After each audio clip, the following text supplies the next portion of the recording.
He was a scholar who walked so slowly people believed it revealed the stillness of his mind.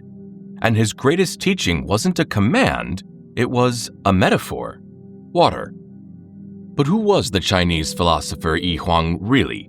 What if his secret to mastering the mind wasn't about control, but flow? The flowing water method isn't just a philosophy, it's a way of life, and it begins with 5 simple but powerful steps. But to understand, we must follow the water back to where it's sourced. Like Hwang, every stream begins in the hush of mountain silence. He wasn't born into power or wealth. He came from a small mountain village called Anjiri, part of a scholarly family who valued books over titles. By 12, he was memorizing Confucius. By 18, he was writing poetry like Pond in the Wild, where he saw nature not as decoration, but as a reflection of the mind. At 23, he left for Hwang, the top academy in Joseon. He wasn't after fame, he wanted understanding.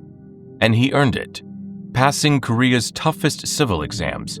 He joined the government, but politics disappointed him. Behind the rituals, he saw hypocrisy, ambition, and empty virtue. So he kept walking away again and again, back to the mountains, back to reflection. That's where his real philosophy took shape, not in courtrooms, but in stillness, silence, and self-awareness. The first step is to settle your mind like still water. He once wrote that the mind is like water. If it's stirred by emotion, by anger, jealousy, distraction, you can't see anything through it. It gets cloudy, unreliable. But if you can calm it, let it settle, just like a pond reflects the sky only when still, your thoughts gain clarity only when you stop stirring the surface. And that's how he lived his life. Not with big gestures, but with quiet, intentional rhythm. Before bed, he would lie on his back, arms at his side, and think of Confucius. The next step was the core of his philosophy. How do you master your own mind? The answer is to let principle guide emotion. His answer flowed from 2 ancient forces, Li and Qi. Think of them like 2 halves of a river.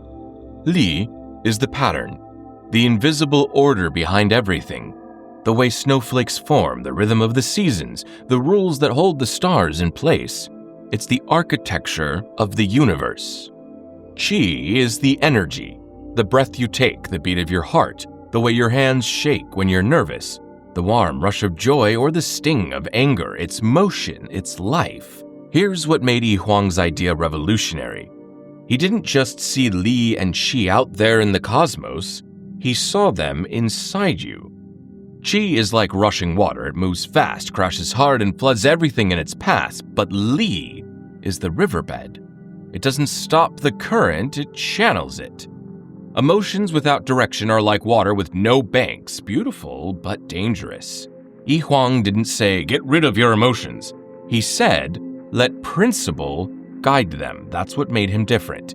He didn't want you to build a dam for your emotions, just guide them, like a stream following its course. Because Qi isn't bad, it's just reactive. And if you let it run without direction, it'll lead you anywhere, everywhere, nowhere. But when you let Li lead, that's when you start living with clarity, with balance, with purpose. Instead, learn to guide it.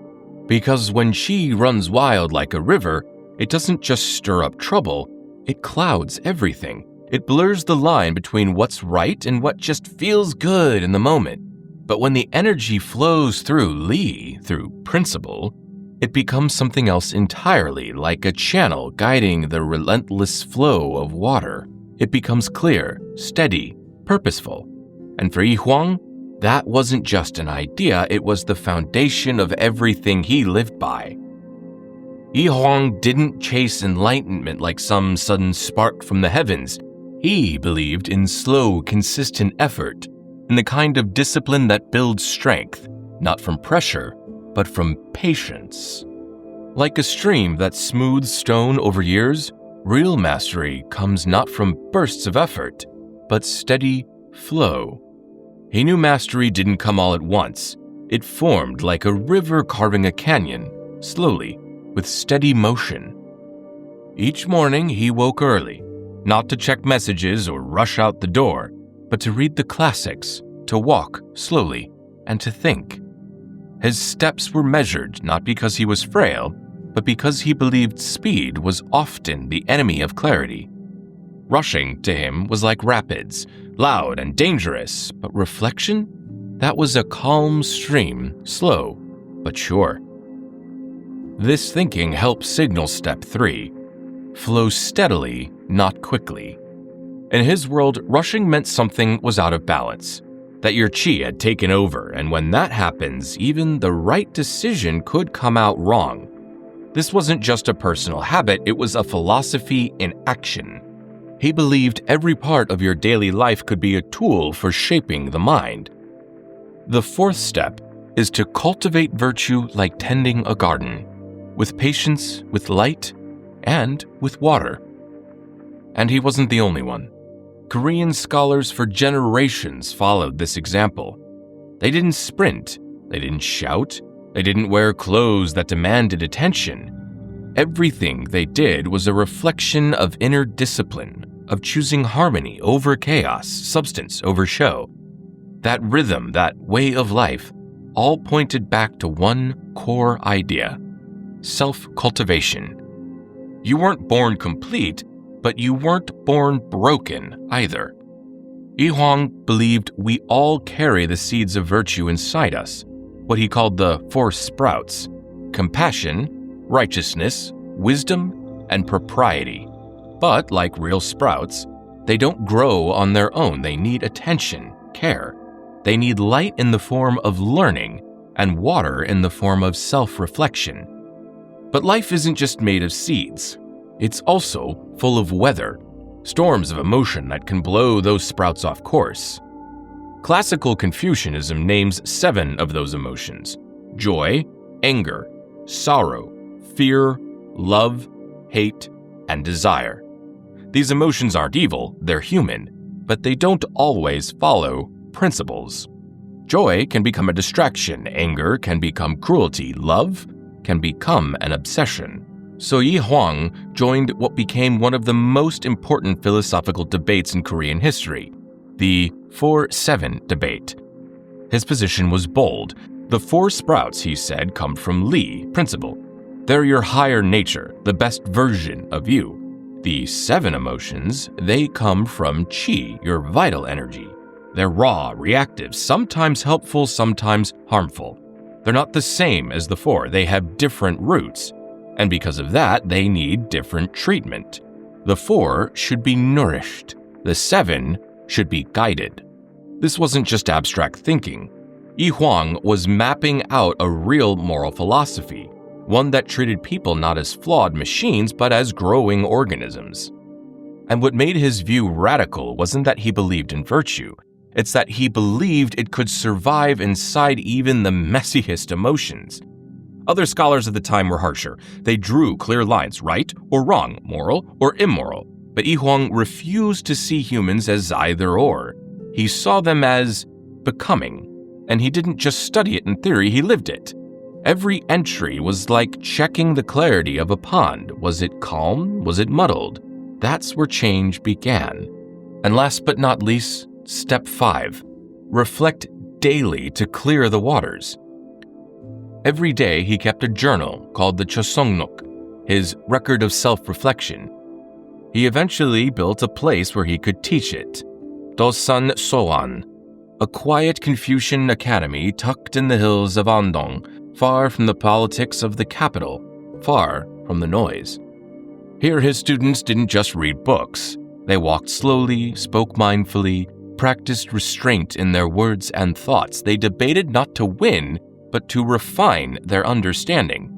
They weren't just learning how to think, they were learning how to live.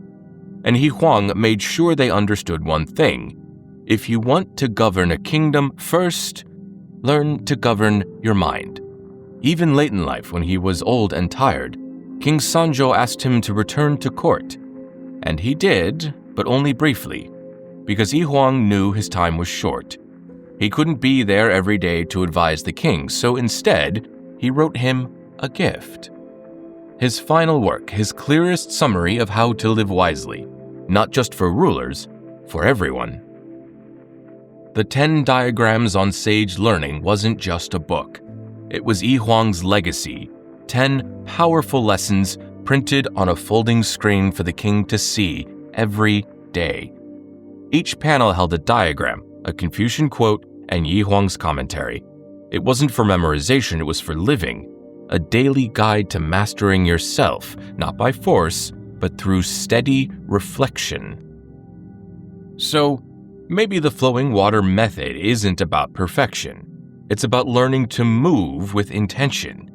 Hwang didn't resist life's current. He flowed through it with patience, with clarity, with purpose.